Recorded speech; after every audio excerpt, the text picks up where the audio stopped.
إلى أعلام الفتنة یا إلى أعلام الفتنة تو کے ساتھ ہے. ہاں وہ فتنہ نہیں ہے، سے والا فتنہ نہیں ہے. چلیے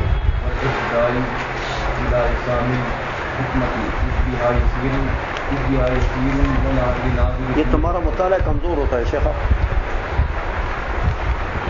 مجھے پتہ لگتا ہے. ہاں مطالعہ صحیح طریقے سے کر لیا تھا. جب مطالعہ ٹھیک ہوتا ہے پھر انسان ٹھوکریں نہیں کھاتا، جگہ جگہ سانس بھی نہیں لیتا، روان عبارت پڑتا ہے. اور جب مطالعہ کمزور ہو تو پھر یہی حال ہوتا ہے. صحیح مطالعہ کر لیا کرو. ہاں شیخ خان کچھ تکلیف اپنے بدن کو تکلیف پہنچاؤ دین کے لیے، اس کو تکلیف میں ڈالو. سمجھا کہ یہ رنگ لاتی ہے حنا پتھر پہ گھس جانے کے بعد. سمجھائیے یہی مہندی ہے.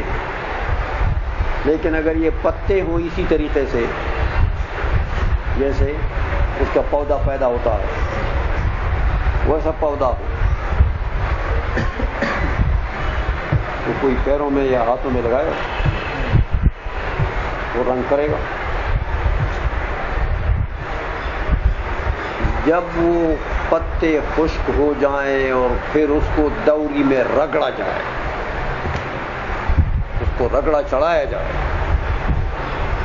اور وہ مہندی اپنے بدن پر رگڑے کو برداشت کر لے پھر رنگ لاتی ہے. پھر لوگ ہاتھوں میں بھی لگاتے ہیں، پیروں میں بھی لگاتے ہیں، پھر اس کا رنگ بھی ہوتا ہے. لیکن جب تک اس مہندی نے اپنے بدن پر رگڑ برداشت نہیں کی ہے، سختی برداشت نہیں کی ہے، کسی کام کے نہیں ہے، میاں بکری کے کھلانے کی ہے. ہمیں آ گئی ہے. اس لیے سختی برداشت کرو گے علمی دین حاصل کرنے میں تو پھر جا کے رنگ لاؤ گے. علمی دین کا رنگ لگے گا. کون سا رنگ؟ جو اللہ فرماتا ہے کہ صبغۃ اللہ ومن احسن من اللہ صبغہ، تو رنگ لگ جائے گا لیکن محنت کے بعد. سمجھائیے اس لیے محنت کرو، مطالعہ صحیح طریقے سے کرو. چلو میں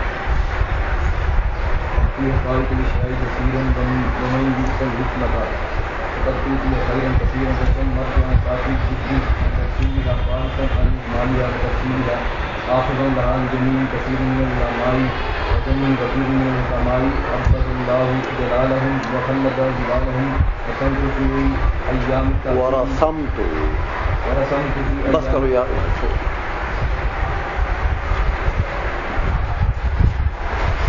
اب یہ علامہ حسین میر حسین میرزی رحمۃ اللہ تعالی علیہ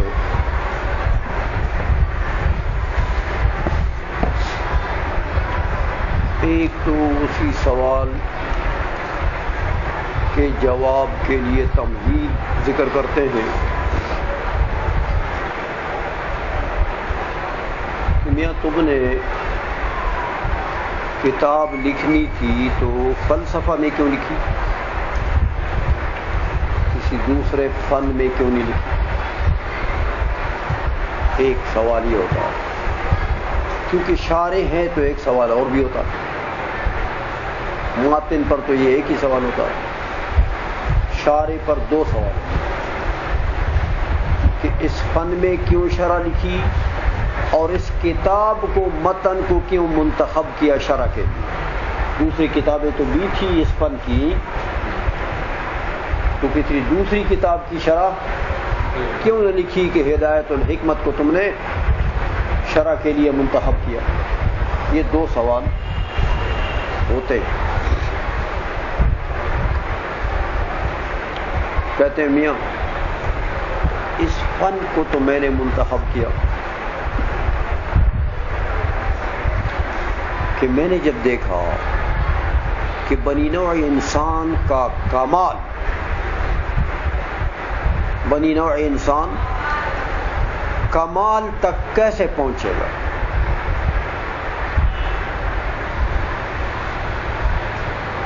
تو میاں وہ ہم نے جب دیکھا تو دو چیزیں چاہیے انسان کے کمال تک پہنچنے کے لیے، دو چیزیں چاہیے۔ ایک تو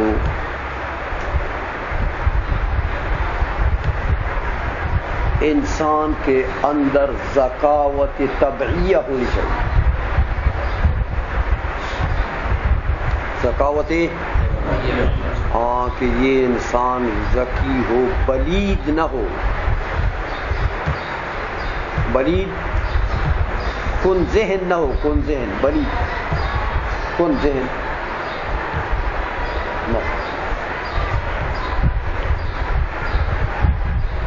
ذکاوت طبعیہ ہو۔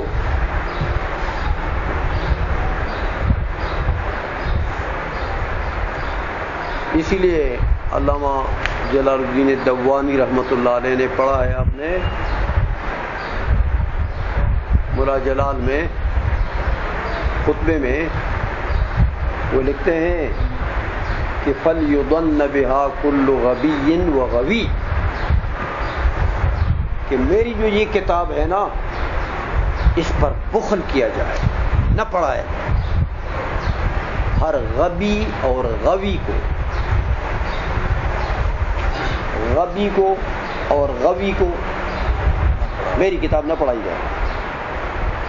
سمجھے گا نہیں تو میرے لیے کوئی اور پگڑی باندھی ہوگی، اس میں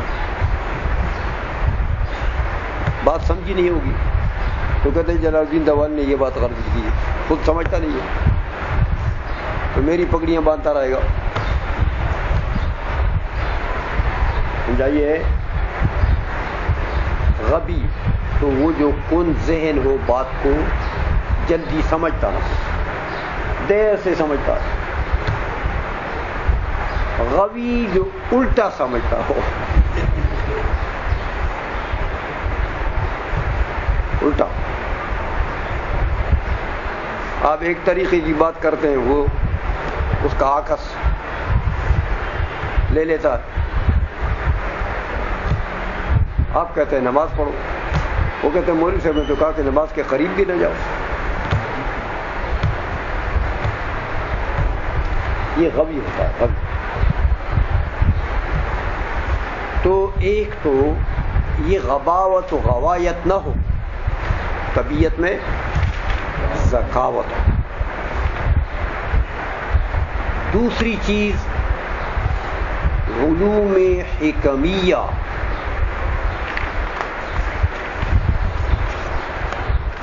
کے حصول میں کسب ہو۔ سمجھ میں آ گئی ہے؟ علم حکمت کے حصول کے لیے شوق، ذوق، کسب، یہ دو چیزیں انسان کے کمال تک پہنچنے کے لیے ضروری۔ دیکھو میاں، ذکاوت طبعیہ ہوگی تو بات جلدی سمجھے، کیونکہ علم حکمت میں باریک باریک باتیں، موجودات خارجیہ سے متعلق باریک باریک باتیں، تو اگر ذکاوت نہیں ہے تو میاں مدرس کے گلے میں پڑ جائے گا۔ استاد کے گلے میں، استاد تقریر کرے گا، اس کی سمجھ میں تو جلدی آتا نہیں ہوگا، یار سمجھا نہیں۔ پھر استاد تقریر کرے گا، یہ پھر کہے گا استاد جی سمجھ نہیں آیا۔ پھر استاد تقریر کرے گا، استاد جی 1/3 سمجھ آ گیا، 2/7 بھی سمجھ گیا۔ پھر استاد تقریر کرے گا، سمجھ نہیں آتی ہے کیا، وہ استاد کے گلے میں پڑ جائے گا۔ تو ایسا آدمی علم حکمت حاصل نہیں کر سکتا، جو بلید۔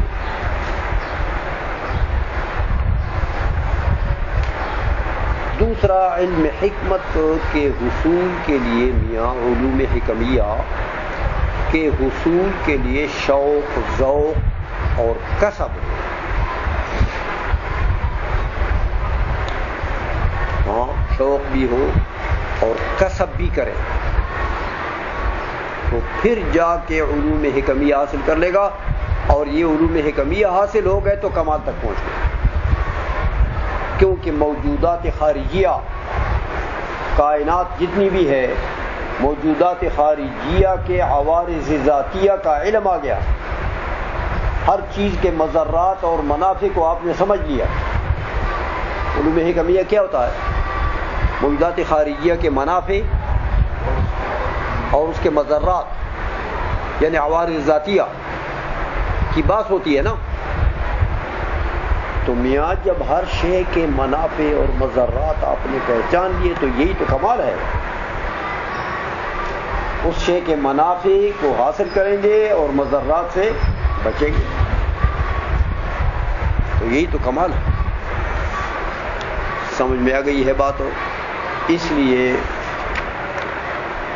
ایک بات تو یہ کر دی ہے حسین مہدوی رحمۃ اللہ تعالی علیہ نے کہ لما رأیت کمال عین الاعیان،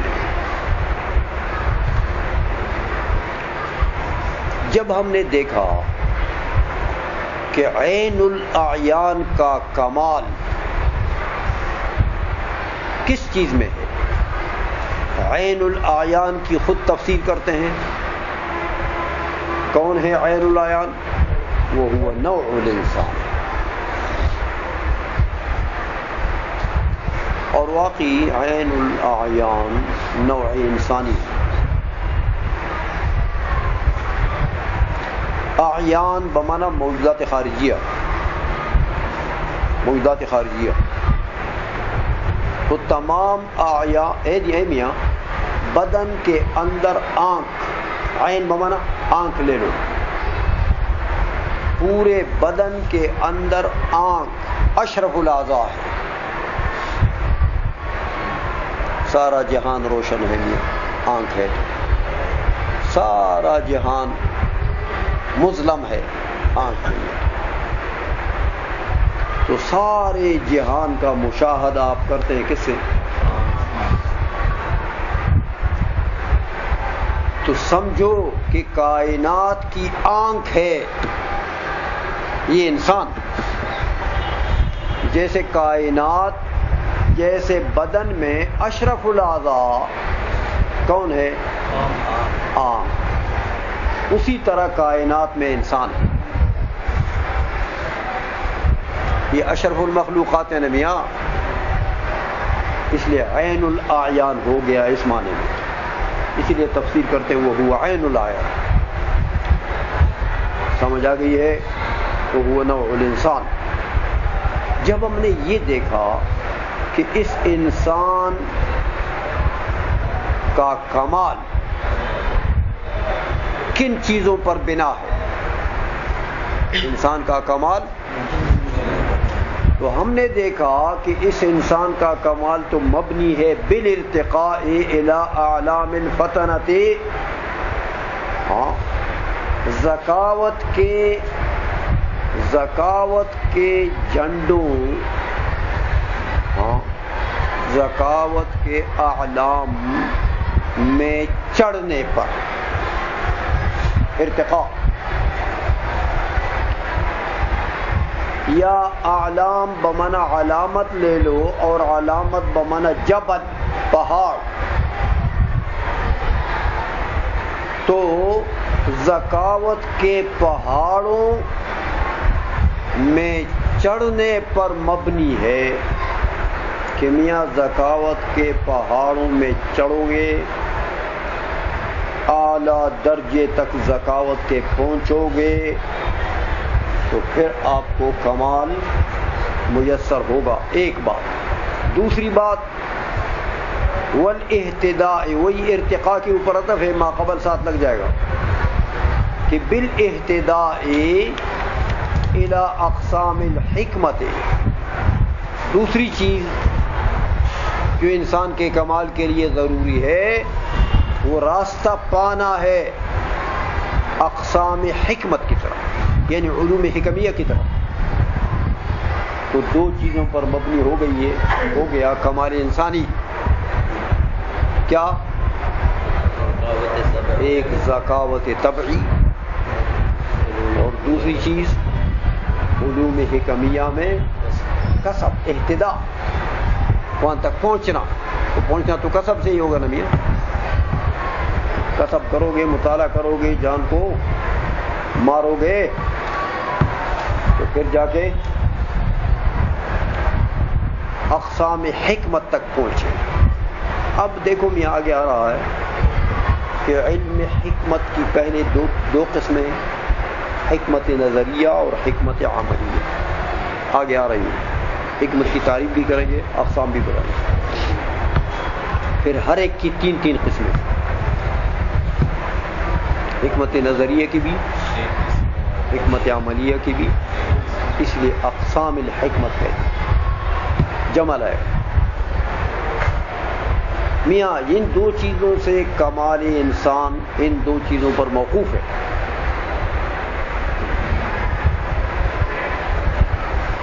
حکمت پر کیوں موقوف ہے؟ حکمت کے کسب پر، حکمت کے اقسام تک پہنچنے پر کیوں موقوف ہے؟ وجہ بتاتے ہیں کہ اذ بہا یسیر الناظر فی حقائق الاشیاء بصیرا. کہ میاں علم حکمت میں بحث ہوتی ہے کس سے؟ موجودات خارجیہ کے عوارض ذاتیہ سے. تو جب آپ علم حکمت میں کسب کریں گے، علم حکمت میں نظر و فکر کریں گے، کوشش کریں گے، تو حقائق الاشیاء یعنی الاشیاء الحقیقیہ، صفت کی اضافت موصوف کی طرف، اشیاء حقیقیہ یعنی اشیاء نفس الامریہ. کیا مطلب؟ یعنی موجودات خارجیہ. موجودات خارجیہ کے عوارض ذاتیہ کا جب آپ کو علم آ جائے تو میاں آپ کو بصیرت حاصل ہو جائے گی. ہاں، آپ پہچان لیں گے کہ یار اس چیز کے منافع کیا ہیں اور اس کے مضرات کیا ہیں. سمجھ آ گئی؟ تو جب آپ اس کے مضرات، حقائق خارجیہ کے، موجودات خارجیہ کے مضرات اور منافع کو پہچان لیں گے تو پھر بصیرت آپ کو حاصل ہو گئی نا. تو اس چیز کے ضرر سے بچاؤ گے اپنے آپ کو، منافع حاصل کرو. اس کے مضرات بھی ہیں بہت زیادہ، جانتے ہو.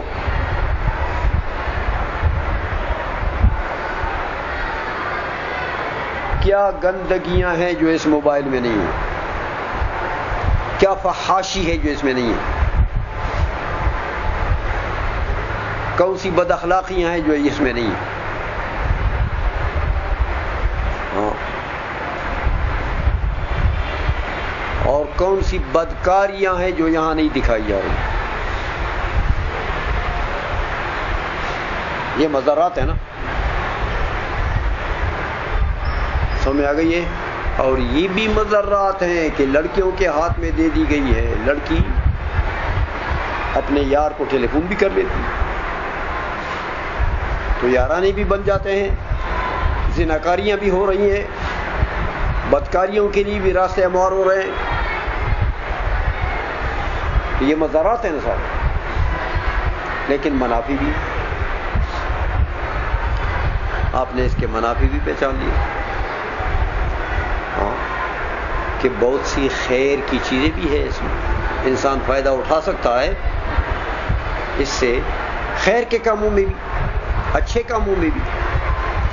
تو موجودات خارجیہ کے منافع اور مضرات آپ پہچان لیں گے تو آپ کو بصیرت حاصل ہوگی. ہمیں آ گئی ہے.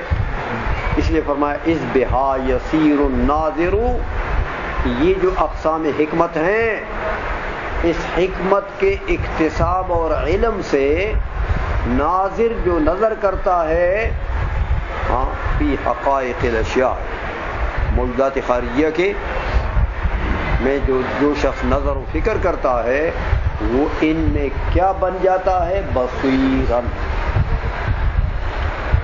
صاحب بصیرت ہو جاتا ہے. اچھا میاں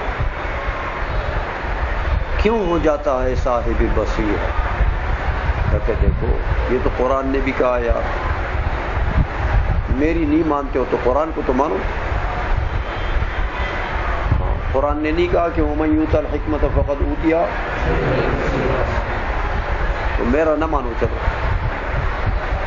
قرآن نے تو کہہ دیا کہ جسے علم حکمت عطا کیا گیا فقد اوتی خیرا کثیرا، اس کو خیر کثیر دے دیا گیا. تو خیر کثیر جس کو ملے وہ بصیر نہیں ہوگا؟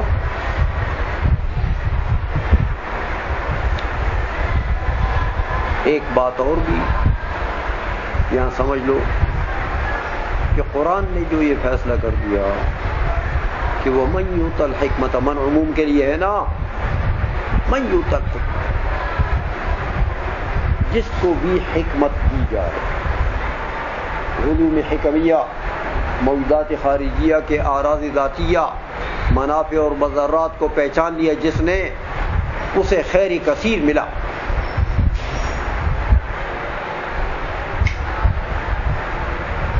حضور نے ایک جگہ فرمایا کہ وَلَوْ كُنْتُ أَعْلَمُ الْغَيْبَ لَاسْتَكْثَرْتُ مِنَ الْخَيْرِ وَمَا مَسَّنِيَ السُّوءُ. یہ وہابی لوگ پیش کرتے ہیں نا، ایسے بیوقوف ہماری دلیل کو پیش کرتے ہیں، اتنا بھی نہیں سمجھتے کس کی دلیل ہے. ہاں حضور نے فرمایا لو كنت اعلم الغیب لاستكثرت من الخیر وما مسنی السوء. اگر میں غیب جانتا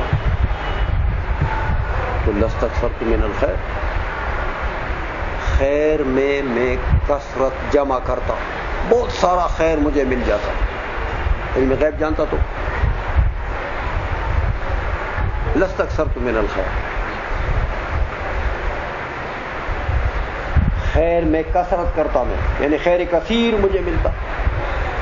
اگر علم غیب جانتا تو خیر کثیر ملتا. تو کیا مطلب ہوا؟ قضیہ شرطیہ ہے، شرطیہ متصلہ ہے، قیاس استثنائی اتصالی ہے. یہ بتاؤ کہ جو تالی ہے لاستكثرت من الخیر، یہ منتفی ہے کہ یہ تالی ثابت ہے؟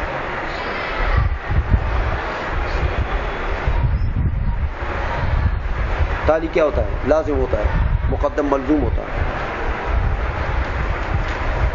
تو یہ لازم ثابت ہے کہ منتفی ہے. وَمَن يُؤْتَ الْحِکْمَةَ فَقَدْ أُوتِیَ خَیْرًا کَثِیرًا، حضور کو حکمت دی گئی ہے کہ نہیں دی گئی؟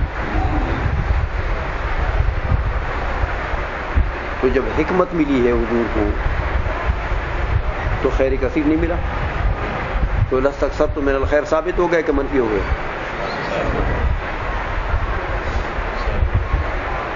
تو لازم ثابت ہو تو لازم اگر مساوی ہو ملزوم کا تو ملزوم بھی ثابت ہوتا ہے. سمجھ آ گئی ہے؟ تو یہ تو ہماری دلیل ہے میاں کہ اس آیت سے وَمَن یُؤْتَ الْحِکْمَةَ فَقَدْ أُوتِیَ خَیْرًا کَثِیرًا ہم تالی کو ثابت کرتے ہیں. تو تالی لازم جب مساوی ہو ملزوم کا تو قاعدہ آپ نے پڑھا، تالی کے لازم کے ثبوت سے پھر ملزوم بھی ثابت ہوگا. علم غیب تو ثابت ہوگا. آئی ہے. تو لستکثرت الخیر کثیر اگر منتفی ہوتا حضور سے تو پھر بات ہوتی نا، تو وہ تو لازم مساوی ہے اور وہ ثابت ہے. سمجھ میں آ گئی ہے؟ خیر بہرحال یہ تو ایک الگ جملہ معترضہ تھا. فقد اوتی خیر الکثیر، یہ بتا دیا آپ کو علامہ محبوبی رحمۃ اللہ تعالی علیہ نے کہ انسانی کمال موقوف ہے ان دو چیزوں پر، ایک ذکاوت طبعیہ اور دوسری علم حکمت کا شوق و کسب. تو یہ حاصل ہو جائے تو اس بہا یسیر الانسان بصیرا، اسی علم حکمت کے بسبب انسان کو بصیرت حاصل ہو جاتی ہے. بصیرت ہے ایک بصارت ہے. بصارت یہ ہے، بصیرت ادھر ہوتی ہے بصیرت قلبیہ، جو حضور نے فرمایا اتقوا من فراست المومن فإنه ينظر بنور اللہ. تو جو نور اللہ ہے نا وہی بصیرت. سمجھا گئی ہے؟ اچھا، یہ دو چیزوں پر موقوف ہے کمال انسانی، تو پتہ لگا علم حکمت پر بھی موقوف ہے. دیکھو محبوبی کتنا ذکی آدمی ہے، اللہ نے اس شخص کو کتنی ذکاوت دی ہے، یہ تو کتاب پڑھو گے تو آپ کو پتہ لگ جائے. تو ذکاوت طبعیہ تو اس کو پہلے سے حاصل ہے، وہ تو اللہ نے ہبہ کیا ہے، تو وہ چیز تو اس کے پاس ہے. باقی رہی دوسری چیز، کون سی؟ علم حکمت کا کسب. تو کہتے ہیں فشمرت، دیکھا، عن ساق الجد لتحصیلها باحثا عن اجمالها وتفصیلها. ہاں، ذکاوت طبعیہ نے تو، ذکاوت طبعیہ تو اللہ نے دی تھی، وہ تو پہلے سے موجود تھی. تو کسب میں نے شروع کیا علم حکمت کا. ہاں، فشمرت، تو میں نے پنڈلیوں سے پانچے اٹھا لیے، کس لیے. کسی کام کے لیے، مشقت والے کام کے لیے جب بندہ تیاری کرتا ہے تو کیا کرتا ہے؟ پنڈلیوں سے سلوار اوپر کر لیتا ہے، ہاں، اور کمر کو بھی باندھ لیتا ہے، کمر کس لیتا ہے. بس اس لیے کہتے ہیں فشمرت. ہاں، عن ساق الجد، کوشش کی پنڈلیوں سے میں نے پانچے اوپر کر رہی ہے. اب کوشش کی تو پنڈلی نہیں ہوتی ہے، پنڈلی تو ہوتی ہے انسان کے پیر کی. تو جد کی تشبیہ دی ہے انسان کے ساتھ. ذکر مشبہ کا ہے، مراد استعارہ، یہ تو جد کے لفظ میں. اور انسان جو مشبہ بھی ہے اس کے لوازم میں سے ہے ساق. ساق کے لفظ میں تفیلیہ ہو گیا. پھر تشمیر، ساق سے پانچے اٹھانا، یہ مناسبات میں سے ہے. تو استعارہ، یہ استعارے پر مبنی کلام ہے. ہاں، فشمرت عن ساق الجد لتحصیلها، اس حکمت کے حاصل کرنے کے لیے میں نے پنڈلیاں ننگی کر لی ہے میاں، تیاری کر لی. باحثا عن اجمالها وتفصیلها، تفتیش، بحث کس کو کہتے ہیں؟ تفتیش کو بحث. بحث عن الشیء فتش الشیء، شے کو تلاش کی. باحثا تلاش کرنے والا، حال کونی باحثا حال ہے کہ میں تلاش کرنے والا تھا عن اجمالها و تفصیلها، علم حکمت کے اجمالی مسائل اور تفصیلی مسائل سے، آخذا لها عن جمع کثیر من العلماء، یہ آخذا یہ پھر وہی حال ہے، حال کونی آخذا لها، کہ میں حاصل کرنے والا تھا اس حکمت کا، لہا کس سے حاصل کرنے والا تھا؟ عن جمع کثیر من العلماء، علماء کے ایک جمع کثیر سے، یعنی حکمت کے فن میں میرے بہت سے اساتذہ ہیں میاں، ایک استاد نہیں، بہت سے اساتذہ، جمع کثیر من العلماء و جمع غفیر من الحکماء، جمع غفیر بھی ایک جماعت کثیرہ کو کہتے ہیں، جماعت، غفیر بمعنی مغفور، جمع مغفور یعنی بڑی جماعت، اے میاں بڑی جماعت ہو کار خیر میں تو کسی کی برکت سے تو اللہ سب کا بیڑا پار کر دیتا ہے، کوئی ایک بندہ نیک ہو اس میں تو اس ایک کی برکت سے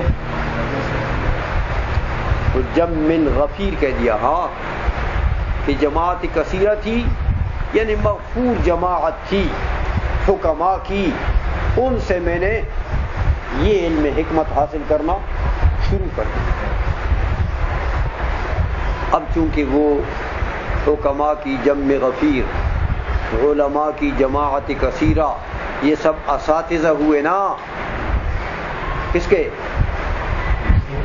امیر حسین میدی رحمۃ اللہ علیہ کے، اسی لیے ان کے لیے دعا کرتے ہیں، میاں طریقہ سیکھ لو، اپنے اساتذہ کا ذکر کرو تو ساتھ دعائیہ کلمات ہو کہ ہمارے محسنین ہیں، دیکھو یہ اساتذہ اگر ہمارے ساتھ محنت نہ کرتے تو پتہ نہیں گمراہی کے کس کھڈے میں ہم پڑے ہوتے، میاں ضلالت کے کھڈے میں پڑے ہوتے،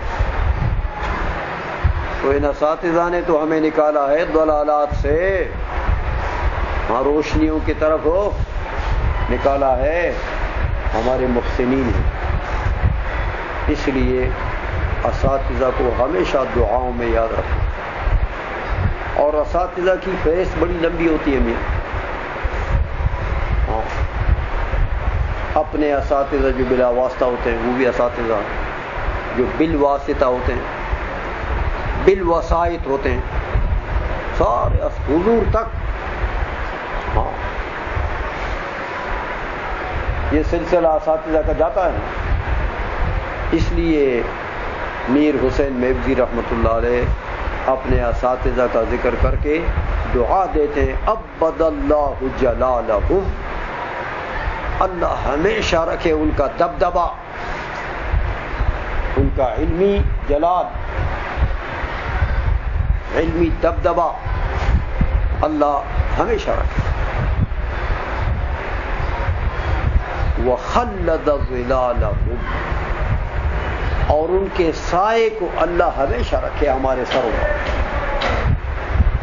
یعنی جو زندہ ہیں ان کے لیے مد اللہ ظلہ بولتے ہیں نا، اور جو فوت ہو جائے رحمہ اللہ،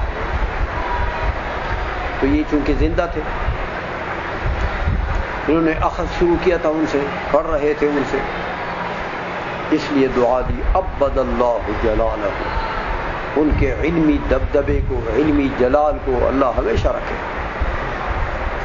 اور ان کے سایوں کو اللہ جل مجدہ ہمارے سروں پر ہمیشہ رکھے۔ یہ علم حکمت کا طلب اور کسب شروع کر دیا ایسے جلیل القدر علماء اور حکماء سے، تو ذکاوت تو طبعی تھی اللہ نے دی تھی، اور علم حکمت کا طلب اور کسب میں نے شروع کر دیا۔ اب آخر میں آپ کو بتائیں گے کہ میاں اس کسب میں نے پھر کیا کیا اور پھر وہ 2 سوالات کے جوابات بھی آ جائیں گے. یہ ابتدا میں نے کر دیے ہیں.